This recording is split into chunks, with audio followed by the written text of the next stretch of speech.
All right. Hello. My name is Tommy. This is the intro class uh, to a series of topics that I will be going through, talking about animation, talking about um, the basics and getting it right. Um, there will be quite a lot that we will talk about. 12 classes and all, actually. But this is kind of like an intro class. So I will go over some of the main things that we'll be talking about in the subsequent classes. And I'm trying to get everybody on the same page as to what this will be about. If you don't know 3D at all, this class is for you. If you do know it and you need some kind of a refresher, this series of classes will help you. There's tips, there's tricks, there's stuff that you can only get from somebody who has done it for a while, all in this series of classes. So it's basically useful for everybody. Uh, so sit tight and let's get started. Okay, so in this series of classes, we're going to be talking about the Maya interface in itself. So this is what Maya 2014 looks like. It's not that different to some of the subsequent versions. Um, we'll be learning a lot more about this interface, about what you can do in this space, about a lot of the buttons and menus um, that you will come across. If you are using something different, this may seem a little bit confusing to you, but I haven't used 3ds Max myself. When I use it, it looks confusing to me too. So it's not something special. It's more of what I am used to and what you may be used to. So, but obviously, um, there are always um, similarities that you can always pick out depending on how conversant you are with the software. So we will be talking about the Maya interface predominantly, yeah, and trying to get you to feel a little bit more at home with all of the stuff that you will see when you load it up. Um, you'll talk about creating things, um, modeling. Uh, that's pretty much what people want to do first of all when you come into a Maya interface. Creating something, is it the box? Is it a sphere? Um, all of these things we'll talk about them. The differences between modeling with polygons as opposed to modeling with NURBS surfaces, the different things that you can do with each of these um, tools, and what makes one better than the other. We'll talk about all this stuff in the subsequent classes. Uh, yeah, so those are going to be a bit interesting, especially because you can't use every tool for everything. There are some tools that are better for doing certain things. You want to do a car profile, it's much better that you use NURBS, modeling over polygon, hard surface modeling, much better to use polygons over NURBS. Yeah, so we're going to go into a bit of those in the classes and distinguish one from the other and what each is useful for. We're going to talk about moving things, and that is obviously always an interesting topic for um, people because that's what they want to do immediately. They care about 3D, they think about animating, about moving stuff, you know. And so we're going to spend some time talking about that, talking about what you need to know, um, and all the things that that entails. Um,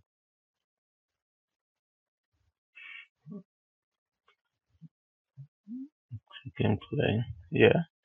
So that is the bedrock of animation, moving stuff. We're going to learn a bit about that and get comfortable with those tools for moving stuff about. We're going to talk about creating text um, and logos, which are obviously another thing that people are very interested in when they um, do 3D or when they hear about 3D. They first think about logos, logo intros. So we're going to talk about those. We're going to talk about creating logos like this in a 3D software from um, illustrated um, outlines in either CorelDRAW or Illustrator, whichever works for you. Um, these days, you can create stuff in CorelDRAW and be able to bring it into Illustrator pretty easily. So we're going to talk about those two and how you can use them to create stuff like this in 3D software. And then you can go about animating them also. We're going to talk about lighting, shading, materials. Um, Let me just go to a window here called Hypershade to give you a sense of what I mean. Shading is pretty much um, talking about the material or textural quality of any surface, um, and how you use digital colors and masks to create those same things that you see in real life. So talk about the texture of leather. How do you achieve that?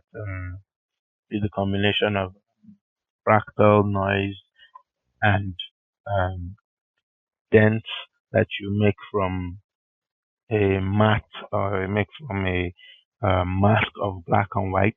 Um, so those are the things we're going to talk about. These are some of the things that come pre-installed. A few of the shaders that come pre-installed in Maya by itself. You can see wood here. Um, you can see um, water here. You can see um, cloth. So these are some of the things that come pre-installed, but those are pretty much basic building blocks.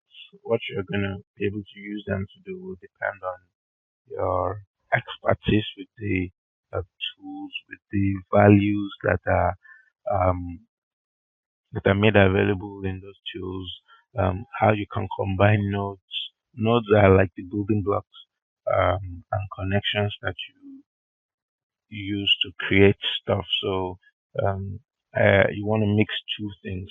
There's a node that is, say, you want to mix colors. There's a node that is white. There's a node that is orange, and you mix that to get more orange. But you get the idea. We bring nodes in and we put them together to create something else. So in this case, these some of the things that you will see here. They are the building blocks of that process. By the time you combine things, or the software itself helps you do a bit of combining to create something better, then you begin to you're starting to talk. This window is also a part of Maya, so it's not like you're in a different world. So for this case, this is the material font that I have attached to this surface, to this model that we have created to give it some kind of character or quality of its own that is supposed to match that of the Airtel logo in itself. So we're going to talk a lot about shading. Shading is just another way of saying um, adding color and texture to a material in Maya. We're going to talk about light and how to create light. Um, Remember that the idea here is to mimic to a certain extent the real world, and so that means that, let me delete this for now, and that means that you also need to mimic the lights around you, the lights that you see. The sun is predominantly the light that we use during the day, but that does not, within in our rooms there is light without the sunlight. You close all your windows and yes, there's light. You can see stuff even when there's not enough light. It means that there's some amount of light, because without light you can't see. Yeah. So I'm gonna talk about all those different effects that also help to replicate the effect of light. There are a few light tools, light objects that come in Maya itself. You can see here there is the ambient light, there's directional light, there's point light, there's spotlight, there's an area light, there's volume light. All these lights, we'll talk about them. We'll talk about how you can use them either individually or in combinations to recreate the lighting situation in any environment. Yeah. Um, you will be able to create them yourself. We'll talk about some of the standard lighting setups that are used in studios. Um, when you are outside, what kind of lights play around on you when you are in a completely dark room and you can still see things. Where is the what light is your eyes using? What light is reflecting? Where is the color reflecting from that the reflecting in your eyes? Where does it come from that makes you still be able to distinguish one object for another, even in a room that is supposed to be dark? Yeah. So we'll talk about that. We'll touch on UV mapping, talk on projections.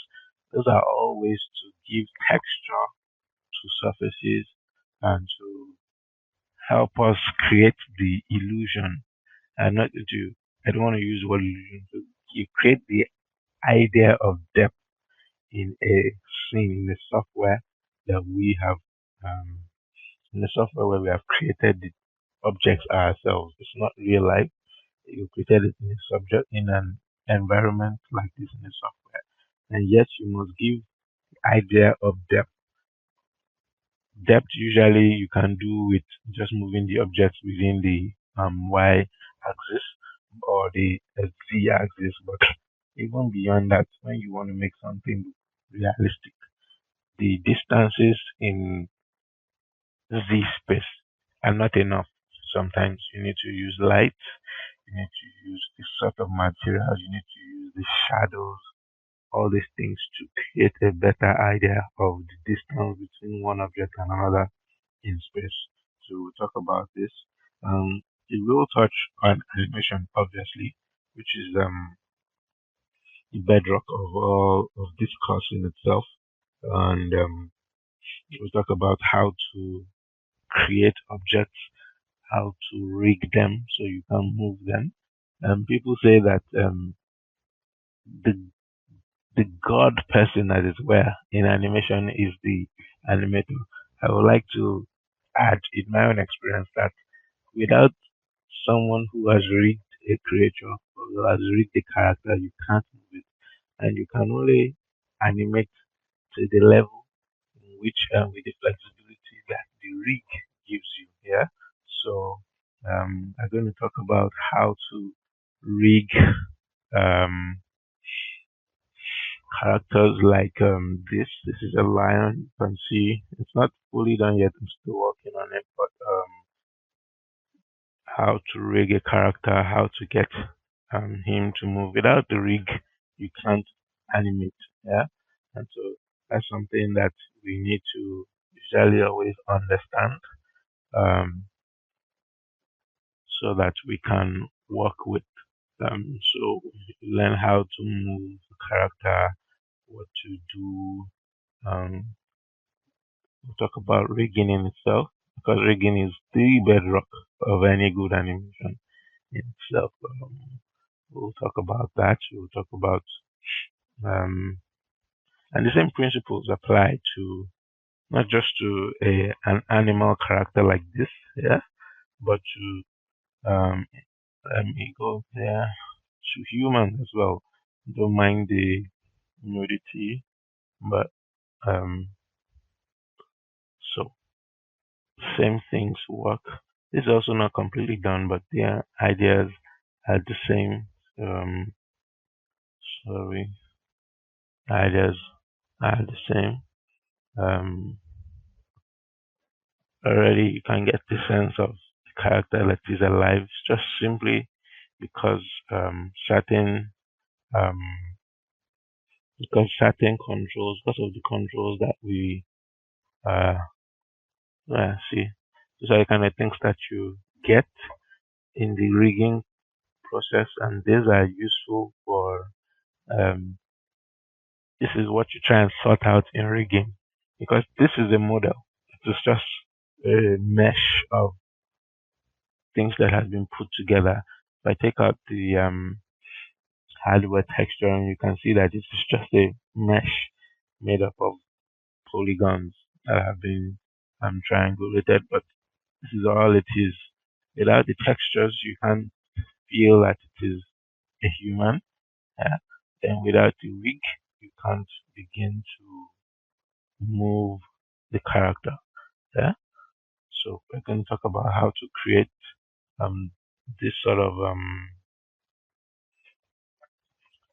talk about how to create this rigs, what tools make the process easy, because this, in my opinion, is perhaps the hardest part of the work, apart from, yes, the um, time that it has to take to animate, which you can't do anything about really.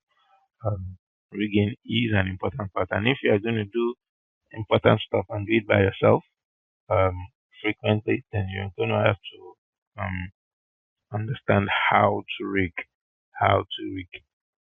So we'll talk about that in the classes that we will do in subsequent classes. Um, Let me stop because I'm already enjoying this. So yeah, we're going to talk about that too.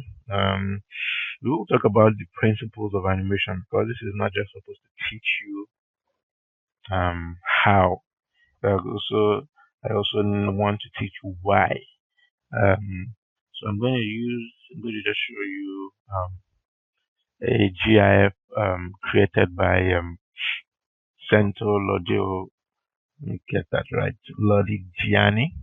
Yeah, you can see a bit more of his work. Brilliant illustrator and animator at centrallodigiani.com. That will be at the bottom of the screen.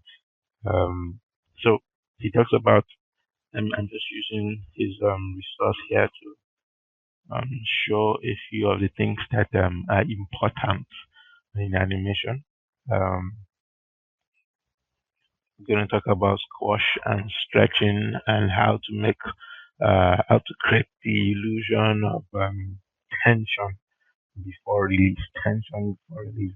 That is something that is in our minds usually, but we don't exactly, we can't put words to it when we see it in real life. But especially again when you are talking about cartoonic, if I can use that word, cartoon animation. You use those stretches and squashing to give a sense of tension, of action or reaction before an action. And it helps to sell animation. We're going to talk about staging. Staging talks mainly about how to the arrangement and posture or posing of a character within an area, where to put a character to suggest different things, the different um, areas within a frame or a scene, the foreground, middle ground, the background, and how to put things in depth or within a frame so that you pass the most important information and people see what you want to see, what you want them to see, and not get distracted by other things in the scene that may not be as important as the main character. Talking about anticipation, it you see a lot in cartoons when you see a character who is about to run forward, but who pulls back for some time before going forward. And usually you don't realize it and you can't explain it, but that helps you already get a sense that this guy is going to go forward very fast. All right, because of that first reaction or action backwards that you get. Yeah. Um, and that's the word anticipation. You see something, so you already know what will happen next just based on what you have seen. You don't even sometimes have to see what will happen next because sometimes the characters completely disappear in one or two frames and you can't see them anymore. Yeah. But because you saw that first pullback, you kind of get that, oh, that character is going to disappear now. Yeah. There's talks about some of the other principles straight ahead or post to post animation and how you animate over frames and which is more important than the other and so on. Talk about follow through, which are the things that sort of sell an animation. Uh, because we don't move. We are not robots. Robots are the only ones who are able to move in exact motions. Yeah, because of the mechanics that their body has. But when you are looking at humans or real organic life, you always notice that there is some other action after the main action. So I swing my head from the right to the left. If I had hair, which I don't have, sadly, you would see that my head gets to the other end and stops. Well, my hair will still be swishing, all right? And my hair, when it swishes, may not even stop when it gets to the left or when it gets to the right. It might return back in some type of recoil, yeah? And so those are the kind of things that you have to incorporate to sell um, life in an animated piece. There's slow in and slow out that we'll talk about. It talks about how in real life nothing ever moves at a constant speed or constant acceleration forever, especially when you are either starting motion or ending a motion. There's always a friction, and that means that something does not just go and stop. You always get it to um, there's always a slowing down for something to stop. And there's nothing that just stops exactly. You always need that thing to slow down. So yeah, we're going to talk about that. We're going to talk about arcs.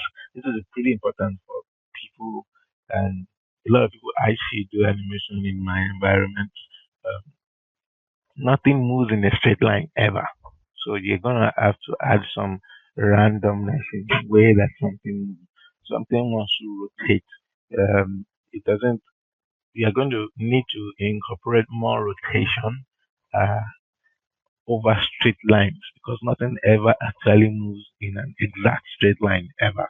So you're going to have to, apart from the fact that it sells animation as more realistic, it also there are also other flows in drawing that that just speak better than straight lines. So you are posing a character, you want to give the sense of an arc in the way the person poses rather than a straight line.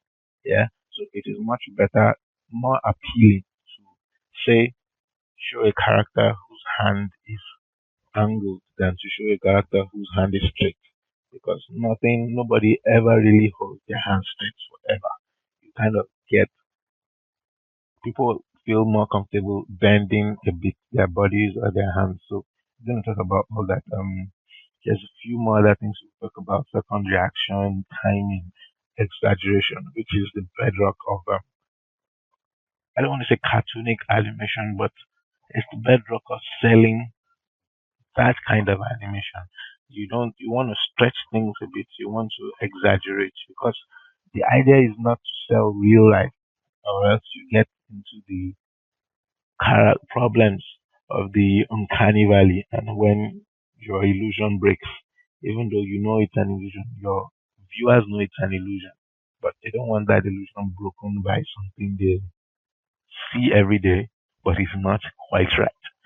So keep exaggeration helps to sell your stuff as an animation, so that they know that I am being transported into a state of illusion where anything is possible, and they feel comfortable seeing impossible things happen because they already understand that this is an illusion. Yeah, and the and propagating that illusion requires that you use a bit of exaggeration. Yeah.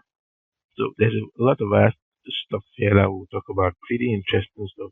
This stuff is what makes animation look good. Yeah. This stuff is what makes animation look good.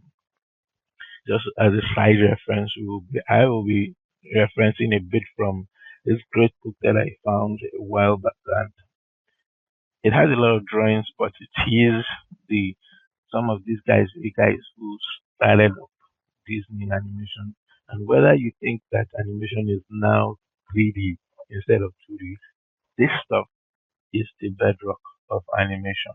This stuff is what all every kind of animation is based on: timing, movement, understanding, drawing, which is something I have not understood. Well, not understood. I'm not good at drawing, but I understand the import of some of the things that you do. If you are good at drawing, some of the things that you will be able to understand better about how a human moves, how a human um, how to pose a character well, and being illustrations don't take away from that.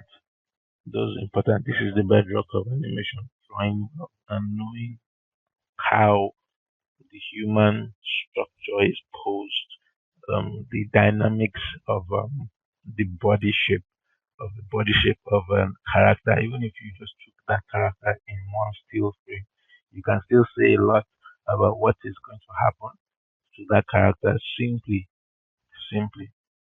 by um, seeing the posture of that character. So you can see the principles of animation, same things we just talked about. So I will be referencing this book a lot, and I will encourage everyone who either does this class or wants to know a lot more the fundamentals of animation to read this. Yeah.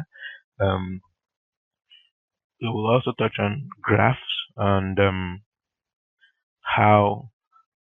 Let me open that up. This is also a very scary part of animation um, for people who are just starting, because sometimes they can't just understand this space and how important it is for um, a given project. This is how a graph editor can look on first sight. This is something that I animated, and this is all of the curves of the character doing a dance, so you can understand how convoluted this might be. This is the graph editor. This is what you will come with by the time you have done a bit of animating. And this can be very confusing for um, somebody who is just starting out, and understanding the curves, understanding what is going on, how to understand a bit of the things that you're seeing here. Um, yeah, so we're gonna try and go through this and uh, get uh, you to understand how to not be afraid of this environment, how to, if any, in fact, use it to your advantage, use it to clean up how your animations look and how your character moves. too. So we'll talk about the graph editor. Finally, we'll talk about compositing, which is literally the final stage of good animation, but which requires the most attention to what it is that you are doing actually. Because without good composition, no matter how much you have animated, it just never looks right. Yeah. It doesn't look good. It doesn't look like something you can sell. So except you're going to be play blasting throughout your career. Yeah. At some point, you are going to have to render out. You are going to have to composite back together. You're going to have to composite real life footage with animated stuff. You're going to have to composite 3D with some print or graphic design that you have created uh, in Photoshop or CorelDRAW. At some point, you're going to have to do one of these things, and this requires that you can merge what you have brought from your 3D software, what you have in your either 2D or illustrating package like CorelDRAW, Illustrator, or um, video footage. So it's going to be important to also learn how to compose it. You may not in the industry. There's different roles that people take. So you generally don't have to be the one who composes by yourself. There's always um, compositing editors in a studio. Yeah, in a studio. But if you have to do it by yourself, then you have to know a bit of what goes on in the process. Yeah, a lot of people simply just render out of their software, especially and well, no, with due respect to experts in Cinema 4D, there's some people who just render out straight from the software because the software gives them a pretty good, accurate quote and unquote description render from their stuff, and so they never just see the reason to render out in passes or give themselves the flexibility that those things maybe because they don't know. Yeah. But we're going to talk about those things and how they one give you flexibility to do more with your render so you don't have to go back and render every little color correction that your client uh, directors may require.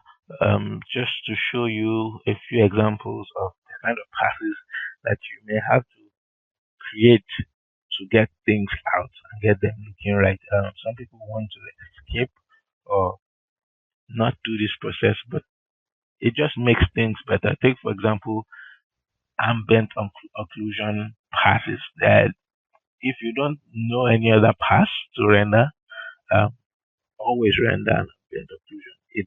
Can um, it can slow down your renders a bit, but the advantages in realism and a bit more depth will always pay off. Yeah.